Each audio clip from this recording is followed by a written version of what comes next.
Bismillahirrahmanirrahim. Assalamualaikum warahmatullahi wabarakatuh. Pemirsa Layak TV, ayahanda dan bunda, alhamdulillah kita masih diberi kesempatan oleh Allah untuk berbagi informasi. Masih terkait dengan indikator Kabupaten Kota Layak Anak pada klaster kesehatan dasar dan kesejahteraan. Informasi ini bersumber dari Kementerian Pemberdayaan Perempuan dan Perlindungan Anak yang bertanggung jawab dalam pengembangan Kabupaten Kota Layak Anak di seluruh Indonesia. Indikator 13 Kabupaten Kota Layak Anak adalah prevalensi status gizi balita.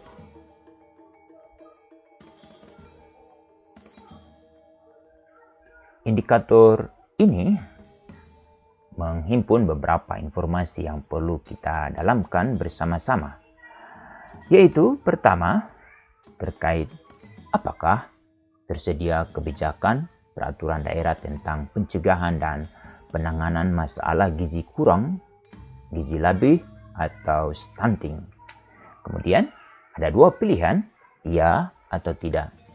Jika ya, apakah berbentuk peraturan daerah atau peraturan, keputusan, atau instruksi atau edaran bupati wali kota? Atau jawabannya tidak. Jika tidak, sebutkan alasannya. Pertama, sudah ada kebijakan dari Kementerian Kesehatan, kemudian sudah ada kebijakan dari gubernur, atau yang ketiga, sudah ada surat edaran dari Dinas Kesehatan, atau belum ada komitmen. Kedua pilihan jawaban ini diharapkan harus dibuktikan dengan pasal yang mengatur tentang pencegahan dan penanganan masalah gizi lebih, atau stunting. Kemudian, apakah tersedia anggaran untuk pelaksanaan kebijakan, program, atau kegiatan terkait dengan pencegahan dan penanganan masalah gizi ini? Ada dua pilihan, ya atau tidak. Jika ya, alokasinya bersumber dari APBD lebih besar dari APBN, atau APBD lebih kecil dari APBN. Ini juga kita perlu buktikan dengan dokumen anggaran. Selanjutnya adalah berapa persentase kekurangan gizi underweight pada anak balita.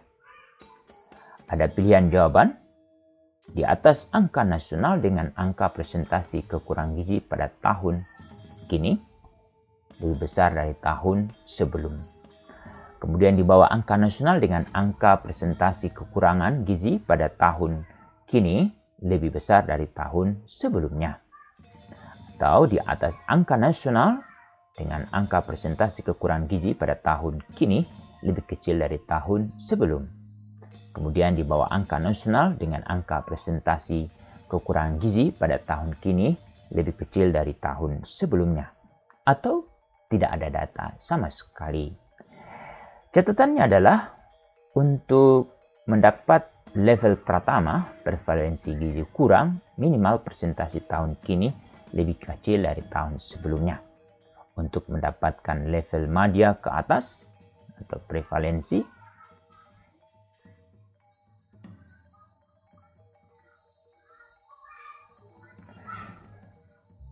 gizi kurang di bawah angka nasional dengan presentasi tahun kini lebih kecil dari tahun sebelum, atau buktikan dengan laporan tahunan. Kemudian, berapa persentase anak balita dengan masalah gizi lebih? Di atas angka nasional dengan angka masalah gizi lebih pada tahun kini lebih besar dari tahun sebelumnya. Atau di bawah angka nasional dengan angka masalah gizi lebih pada tahun kini lebih besar dari tahun sebelumnya. Atau di atas angka nasional dengan angka masalah gizi lebih pada tahun kini lebih besar dari tahun sebelum. Atau di bawah angka nasional dengan angka masalah gizi lebih pada tahun kini lebih kecil dari tahun sebelumnya. Atau tidak ada data sama sekali. Untuk mendapat level pertama, prevalensi gizi lebih minimal presentasi tahun kini lebih kecil dari tahun sebelum. Kemudian untuk mendapatkan level madya ke atas, prevalensi gizi lebih di bawah angka nasional dengan presentasi tahun kini lebih kecil dari tahun sebelumnya. Ayahanda dan bunda, apalagi yang menjadi pertanyaan selanjutnya ini terkait dengan berapa prevalensi stunting atau pendek dan sangat pendek pada anak usia di bawah 2 tahun. Jawabannya ada pilihan, yaitu pertama terkait dengan di atas angka nasional dengan angka presentasi balita stunting pada tahun kini lebih besar dari tahun sebelumnya, atau di bawah angka nasional dengan angka presentasi balita stunting pada tahun kini lebih besar dari tahun sebelum. Kemudian di atas angka nasional dengan angka presentasi paling balita stunting pada tahun kini lebih kecil dari tahun sebelum, atau di bawah angka nasional dengan angka presentasi balita stunting pada tahun kini lebih kecil dari tahun sebelum, atau tidak ada data. Ini semua harus kita buktikan dengan laporan tahunan dengan catatan untuk mendapatkan level pertama prevalensi stunting minimal presentasi tahun kini lebih kecil dari tahun sebelum. Kemudian untuk mendapatkan level media ke atas prevalensi stunting di bawah angka nasional dengan presentasi tahun kini itu lebih kecil dari tahun sebelumnya. Ayahanda dan bunda, pertanyaan lanjutan adalah apakah ada mekanisme penanganan masalah gizi? Jawabannya ada 2, yaitu ya. Untuk itu sebutkan mekanismenya di bagian catatan. Lalu kemudian tidak, juga beri argumen. Kemudian pertanyaan lanjutan yang terkait dengan indikator ke-13 ini, apakah ada keikutsertaan forum anak atau sejenisnya dalam pencegahan dan penanganan masalah gizi? Jawaban ada pilihan jawaban. Ada 2. Jika ya, apa bentuk keikutsertaannya? Menyebarluaskan informasi tentang ASI dan MPASI atau sebagai pelopor, atau melaporkan ke pihak terkait jika ada anak dengan masalah gizi. Kemudian jawabannya tidak. Ini semua dilampirkan kegiatan forum anak sebagai pelopor dan pelapor. Lalu buktikan foto, catatan kegiatan sebagai pelopor, dan catatan laporan yang ditandatangani oleh ketua forum anak atau laporan digital sebagai pelapor. Ini ibu bapak yang menjadi catatan dan perhatian kita terkait dengan indikator 13. Kemudian, apakah ada kemitraan antar perangkat daerah dalam pencegahan penanganan masalah gizi? Jawabannya ada 2, ya atau tidak. Nah, jika ya, apa perannya? Yaitu melakukan penyebaran informasi atau pelatihan atau pendampingan atau pemberdayaan masyarakat, menyediakan ruang ASI, promosi makanan pendamping ASI, MPASI lokal bergizi, lalu memberikan suplemen gizi, lalu yang terakhir memberikan formula gizi buruk. Atau jawabannya tidak ada. Untuk itu, sebutkan OPD dan perannya masing-masing.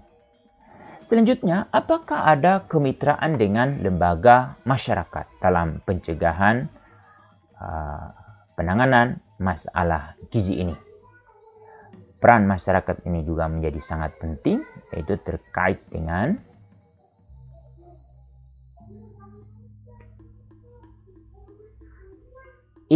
jika ya, apa perannya?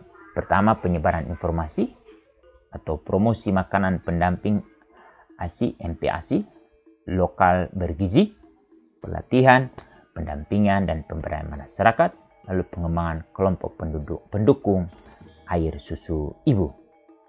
Selanjutnya terkait dengan pertanyaan yang berhubungan, apakah ada kemitraan dengan dunia usaha dalam pencegahan gizi buruk dan penanganan masalah gizi? Jawabannya atau pernyataan bisa kita pilih ya atau tidak. Jika ya, apa perannya? Untuk itu Ibu Bapak sebutkan, pertama, penyebaran informasi, menyediakan suplemen gizi dan formula gizi buruk, lalu melakukan pelatihan, lalu pemberian makanan tambahan,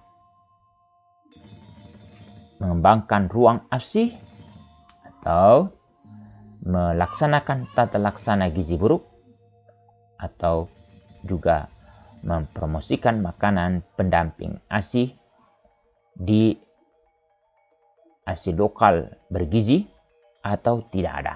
Ini semua dibuktikan dalam catatan, yaitu siapa dunia usahanya dan apa perannya masing-masing terkait dengan hal ini. Selanjutnya, apakah ada kemitraan media dalam pencegahan dan penanganan masalah gizi? Ada dua pilihan, ya atau tidak. Jika ya, apa perannya? Yaitu sebagai penyebaran informasi. Buktikan dengan peran media masing-masing. Lalu yang terakhir terkait dengan indikator 13 ini, apakah ada program inovasi, pencegahan dan penanganan masalah gizi? Jika ya, apa bentuk inovasinya? Baik itu berbentuk produk, metode atau teknologi, atau tidak ada sama sekali. Lalu selanjutnya, Ibu Bapak juga dapat membuktikannya dengan laporan media terkait dengan hal ini, atau mendapatkan penghargaan minimal dari bupati atau wali kota. Demikian Ibu Bapak yang bisa kami sampaikan terkait dengan indikator 13. Prevalensi status gizi balita. Untuk itu Ibu Bapak sebagai warga di sebuah kota mendengarkan informasi ini, kita dapat ambil bagian untuk mengevaluasi apakah kabupaten kota di mana Ibu Bapak tinggal itu sudah layak dengan menggunakan indikator 13 prevalensi status gizi balita. Demikian, Assalamualaikum warahmatullahi wabarakatuh.